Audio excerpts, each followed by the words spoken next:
Bom, pessoal, vamos começar, né, a correção dos exercícios da lista de revisão que foi postada ontem no Facebook e também nos grupos de WhatsApp dos mediadores, tá bom?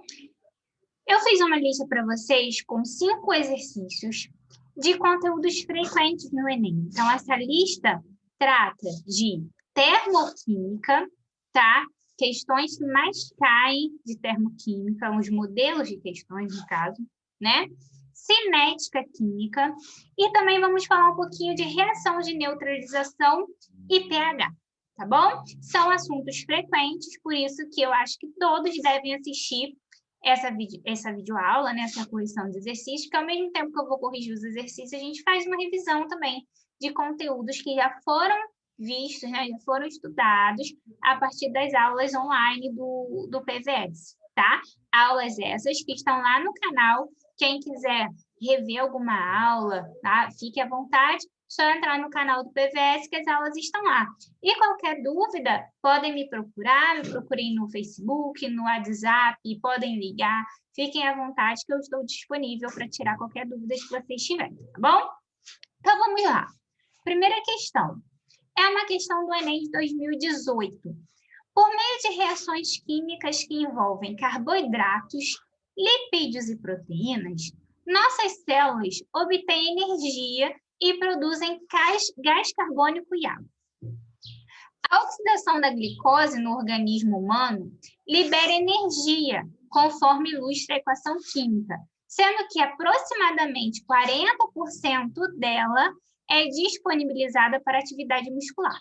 Então, 40% dessa energia liberada na reação de oxidação da glicose é, né, disponibilizada para atividade muscular. Então, a gente tem aí a equação que representa essa reação química, ó, glicose, que é C6H12O6, mais 6 de O2, que é 6 de oxigênio, né, gás oxigênio, produzindo 6 de CO2, ou seja, 6 de óxido de carbono, mais conhecido como gás carbônico, mais 6 de água, tá? Então, essa reação é uma reação exotérmica, ou seja, uma reação que libera calor. Como que eu sei que isso é uma reação exotérmica? Só olhando para essa representação. Pelo sinalzinho do ΔH. ΔH é a variação de entalpia.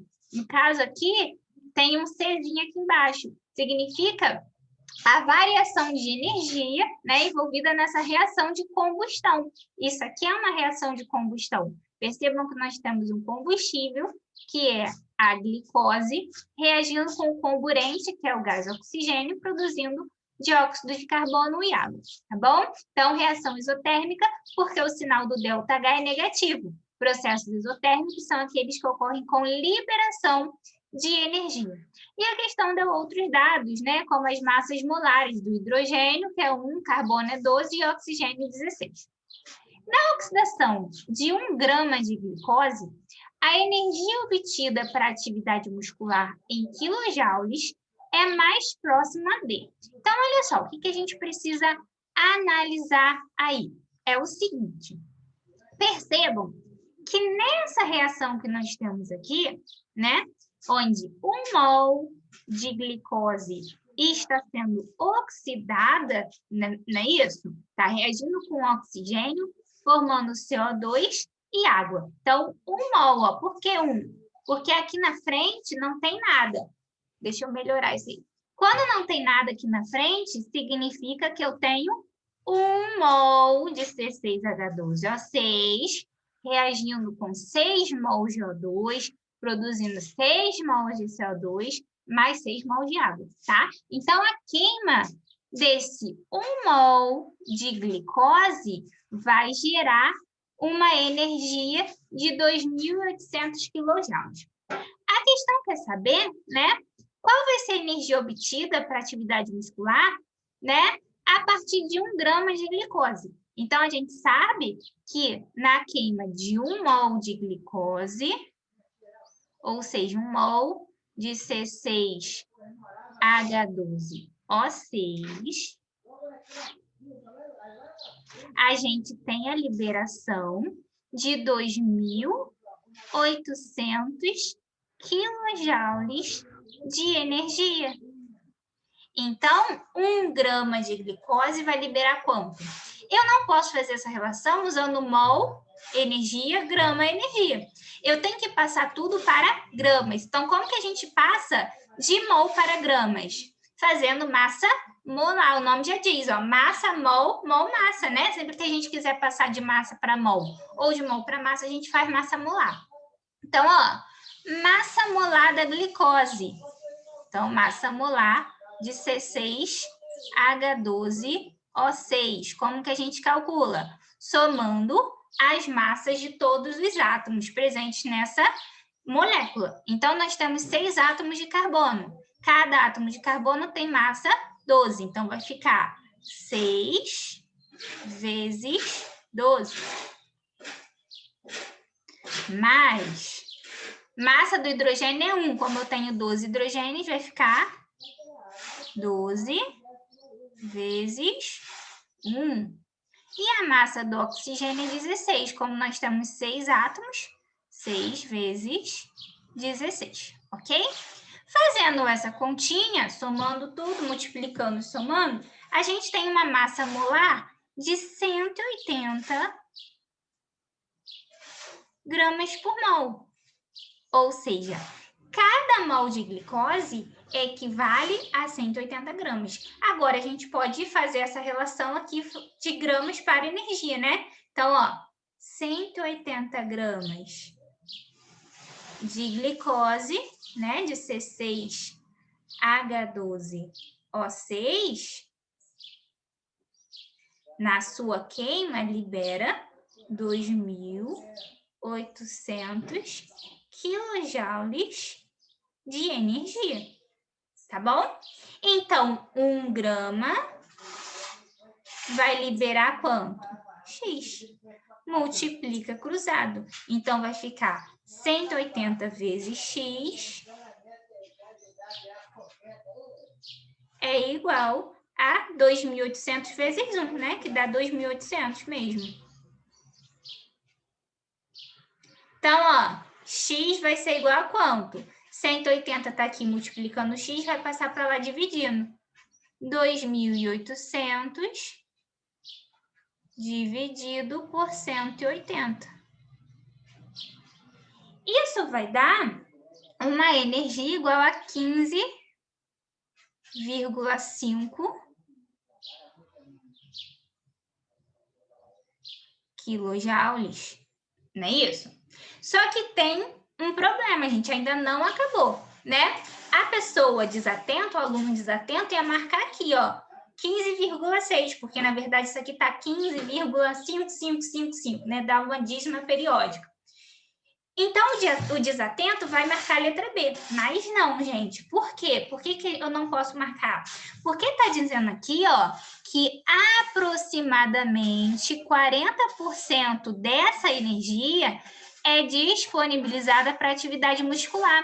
E a questão está pedindo aqui, ó, na oxidação de 1 grama de glicose, a energia obtida para atividade muscular em quilojoules é quanto? Então, 40% disso aqui que é disponibilizado para atividade muscular. Então, olha só, como que a gente acha 40%? Só fazer assim, ó, 15,5 é a quantidade total de energia que está sendo liberada, ou seja, 100%. 40% dessa energia vai ser disponibilizada para atividade muscular. Então, 40% de 15,5 é quanto? X. Multiplica novamente cruzado. Então, ó, 100 vezes X, 100x. 40 vezes 15,5. Eu vou botar direto aqui.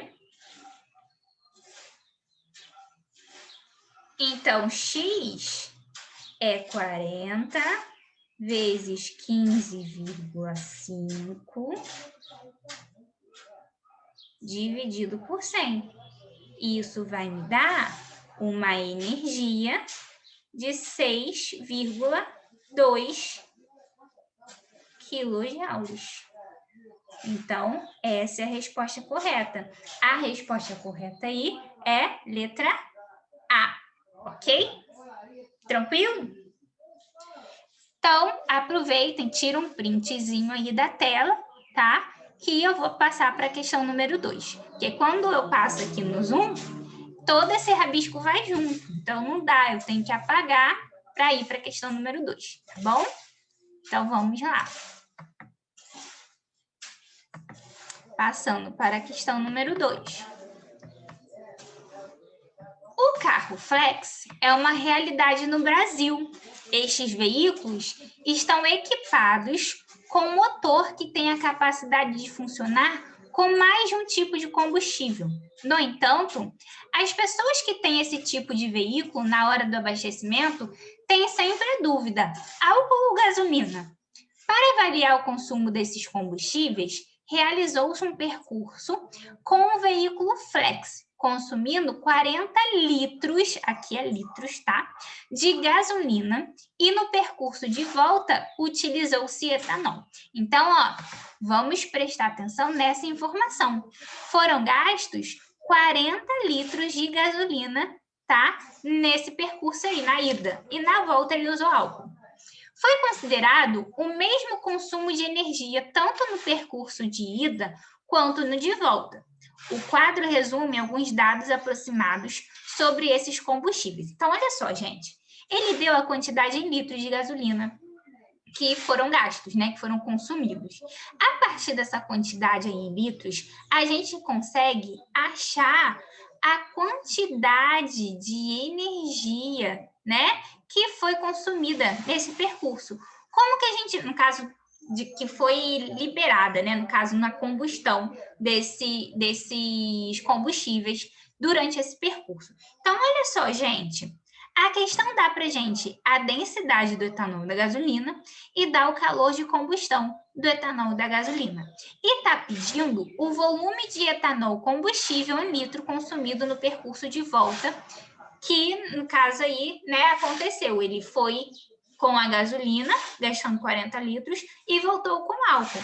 Considerando que a energia, né, foi igual nesse percurso de ida e volta, quantos litros ele vai consumir de álcool, né? Então, olha só. Primeira coisa que a gente vai fazer é passar isso aqui para gramas, tá bom? Então, ó, a densidade da gasolina é 0,7 gramas por ml. 40 litros é a mesma coisa que 40.000 ml de gasolina. Por quê? Porque a gente precisa lembrar que 1 litro equivale a 1.000 ml, tá bom? Então, olha só, se a densidade da gasolina é 0,7 gramas por ml, ó, eu tenho 0,7 gramas de gasolina em 1 ml de gasolina, tá bom? Então, em 40.000 ml, eu tenho quantos gramas? Vou botar X aqui. Multiplica cruzado, ó. X vezes 1x. 40.000 vezes 0,7 vai dar 28.000 gramas, ok? Então, foram gastos aí 28.000 gramas de gasolina nesse percurso. Agora, qual é a energia liberada na combustão dessa quantidade de gasolina? Olha o calor de combustão da gasolina, menos 10 quilocalorias por grama. Esse menos aqui, ele significa, né, que a energia está sendo liberada, é um processo exotérmico. Então, por cada grama de gasolina, né, que em combustão, é liberada uma energia de 10 quilocalorias. Então, olha só, 1 grama, vou botar aqui do lado, ó, 1 grama de gasolina, a combustão de 1 grama de gasolina, libera 10 quilocalorias de energia, ok? Então, 28.000 gramas vai liberar quanto? Aí a gente bota o x aqui. Então, ó, 1 vezes x, x. Aqui eu botei um zero a mais, gente. Deixa eu apagar um zero aqui, ó. Pronto. É 28.000, tá bom? Então, 28.000 vezes 10, né? Agora sim a gente bota um zero a mais aí, vai dar 280.000 quilocalorias. Então, a gente descobriu aí a quantidade de energia que foi liberada, tá? E, na verdade, que foi consumida, né? Aí no percurso do carro, porque a combustão acontece, né? Libera energia para movimentar o carro. Então, foi necessária essa quantidade de energia aí para fazer esse percurso de 280.000 quilocalorias. Novamente, eu errei o zero aqui. Agora sim, 280.000 quilocalorias, ok? Agora, a gente vai ter que fazer o inverso, né? Porque a gente quer o volume de etanol combustível em litro consumido no percurso de volta. Então, ó, essa energia foi a energia necessária também no percurso de volta. Quanto de etanol vai ser necessário queimar para produzir essa energia?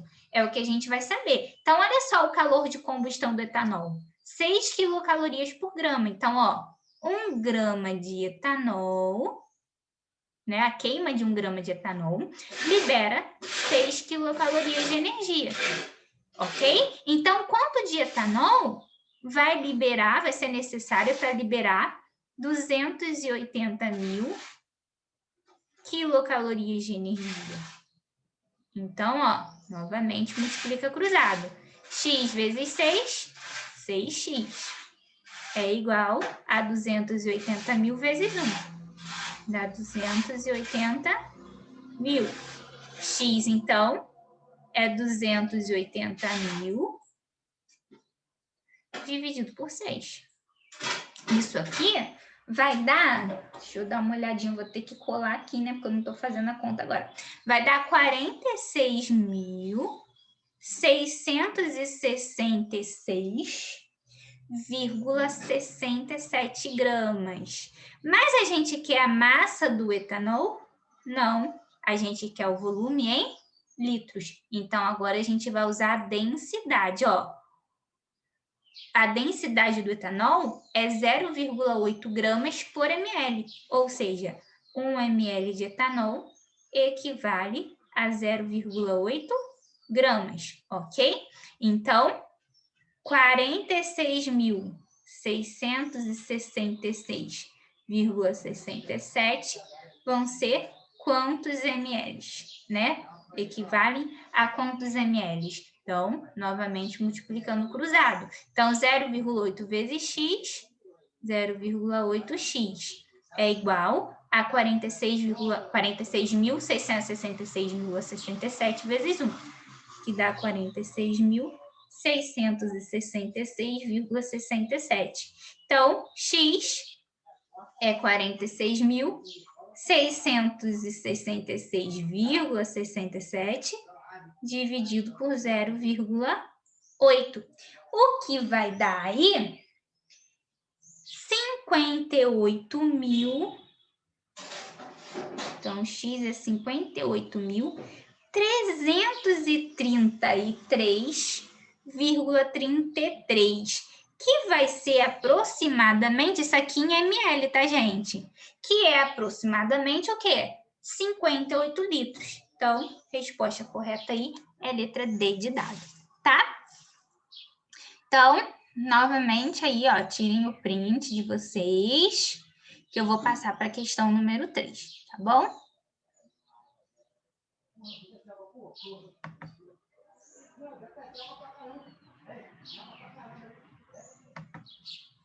Então, vamos para a questão número 3.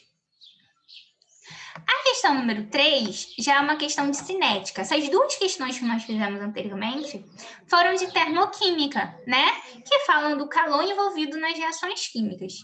Já a questão número 3 fala de cinética, da velocidade das reações químicas. Então, olha só. A hematita, que é o óxido de ferro 3, né? Além de ser utilizada, o negócio está aqui na frente. Ver se eu consigo tirar isso aqui. Está aparecendo um negócio aqui. Além de ser utilizada, deixa eu voltar.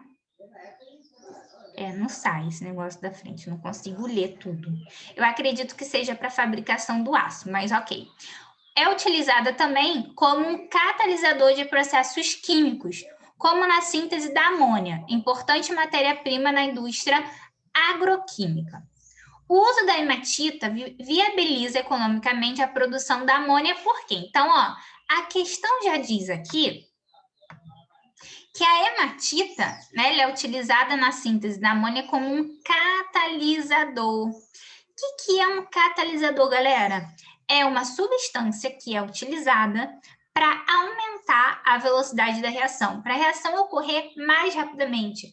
Então, por exemplo, um exemplo de catalisador que cai muito em prova são enzimas.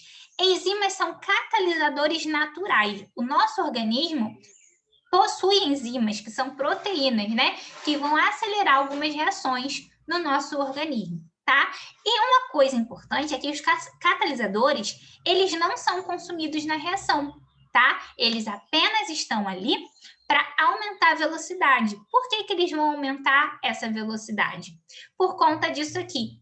Vejam esses gráficos, né? Nós temos aí um gráfico que apresenta, ó, duas curvas. Uma curva é a reação com catalisador, essa que está em azul, e uma curva é a reação sem catalisador, que é essa que está em vermelho.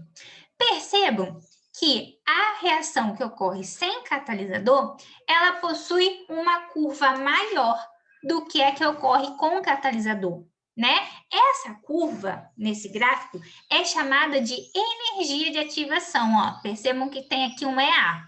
Esse EA é energia de ativação.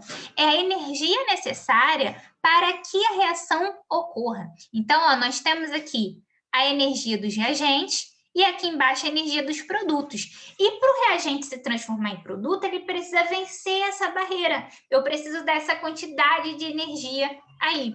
Então, quando a gente tem uma reação catalisada, né, com um catalisador, essa energia de ativação diminui, ok? Então, o que um catalisador faz? Diminui a energia de ativação. Então, qual vai ser a resposta correta aí, ó? O uso da hematita viabiliza economicamente a produção de amônia. Por quê? Porque diminui a energia de ativação da reação. Então, a resposta correta aí é a letra B de bola. Tranquilo? Então, vamos para a questão número 4. Essa questão nós até já fizemos em uma aula, que a aula de cinética química foi até eu que gravei para o PVS, tá? Então, quem tiver alguma dúvida e tal, pode me procurar, mas também pode voltar lá na aula do canal PVS, tá? Que é bem legal. Então, ó, Enem 2010. Alguns fatores podem alterar a rapidez das reações químicas. A seguir, destacam-se 3 exemplos no contexto da preparação e da conservação de alimentos. Primeiro, a maioria dos produtos alimentícios se conserva por muito mais tempo quando submetidos à refrigeração. Esse procedimento diminui a rapidez das reações que contribui para a degradação de certos alimentos. 2. Um procedimento muito comum utilizado em práticas de culinária é o corte dos alimentos para acelerar o seu cozimento, caso não se tenha uma panela de pressão. E 3. Na preparação de iogurtes, adicionam-se ao leite bactérias produtoras de enzimas, que aceleram as reações envolvendo açúcares e proteínas lácteas. Com base no texto, quais são os fatores que influenciam a rapidez das transformações químicas relacionadas aos contextos 1, 2 e 3, respectivamente? Então, galera, nós temos alguns fatores que vão influenciar na velocidade da reação. Que fatores são esses? Temperatura, tá? Por isso que a gente, às vezes, coloca alimentos na geladeira para diminuir o processo, né, a velocidade do processo de degradação, por exemplo, pão. tá muito calor, né? O que a gente faz? A gente bota o pão na geladeira para ele durar mais tempo, porque se ficar ali do lado de fora, ele vai estragar mais rápido. Por quê? Porque quanto maior a temperatura, ou seja, quanto mais quente, maior vai ser a velocidade da reação. Então, mais rápido aquele pão vai estragar. Então, na geladeira, a temperatura é menor. Então, isso vai desacelerar a reação química, tá bom? Um outro fator é a concentração, tá? Por que a concentração? Porque quanto maior a concentração, né, de uma substância, dos reagentes, mais moléculas nós temos. Então, maior vai ser ali a movimentação e os choques delas, ok? Então, maior é a probabilidade que elas se choquem e formem produtos. Um outro fator é a energia de ativação. O que é energia? Energia de ativação não, gente, desculpa. É a superfície de contato. O que é a superfície de contato? É só a gente pensar o seguinte, se eu pegar um comprimido, né, desses de vitamina C, efervescente, e colocar ele inteiro na água, o que vai acontecer? E se eu pegar esse comprimido e antes de colocar na água, pulverizar ele e depois botar na água, o que vai acontecer?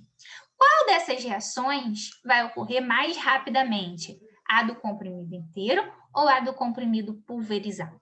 Né? A resposta é a seguinte: a reação, né, com o comprimido pulverizado vai ocorrer mais rapidamente. Por quê? Porque a superfície de contato, né, as dimensões ali que está em contato com a água é maior, tá? Então, a reação vai acontecer mais rapidamente. E um outro fator que acelera a reação que a gente falou anteriormente são os catalisadores, que são substâncias que aceleram a reação química porque diminuem a energia de ativação. Então, olha a primeira aí, ó. A maioria dos produtos alimentícios se conserva por muito mais tempo quando submetidos à refrigeração. Esse procedimento diminui a rapidez das reações que contribuem para a degradação de certos alimentos. Então, que fator é esse que acelera ou desacelera a superfície de contato, a velocidade da reação? É o fator temperatura, tá bom?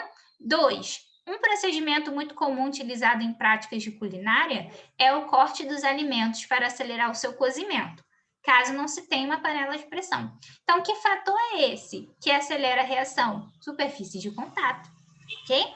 E 3. Na preparação de iogurte, adicionam-se ao leite bactérias produtoras de enzimas, que aceleram as reações envolvendo açúcares e proteínas lácteas. Como eu falei para vocês, enzimas são o quê? Catalisadores biológicos, né, naturais, tá? Elas vão acelerar as reações, tranquilo? Então, viu uma questão que apareceu enzima, se a questão for sobre cinética, provavelmente vai ser catalisadores, tranquilo?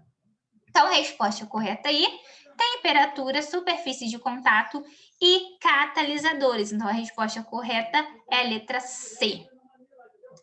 E para terminar, vamos para a questão de número 5, né? Uma dona de casa acidentalmente deixou cair na geladeira a água proveniente do degelo de um peixe, o que deixou um cheiro forte e desagradável dentro do eletrodoméstico. Sabe-se que o odor característico de peixe é decorrente das aminas e que esses compostos comportam-se como bases. Pega essa informação aí, galera. Olha só. Esses compostos comportam-se como bases. Na tabela, são listadas as concentrações hidrogeniônicas de alguns materiais encontrados na cozinha, os quais a dona de casa pensa em utilizar na limpeza da geladeira. Entre os materiais listados, quais são apropriados para amenizar esse odor? O que é importante saber? O que é uma reação de neutralização? Reação de neutralização é a reação que vai ocorrer entre o ácido e uma base, formando sal e água. Então, como as aminas se comportam como bases, o que eu tenho que colocar para neutralizar essas bases? Ácidos. Ok?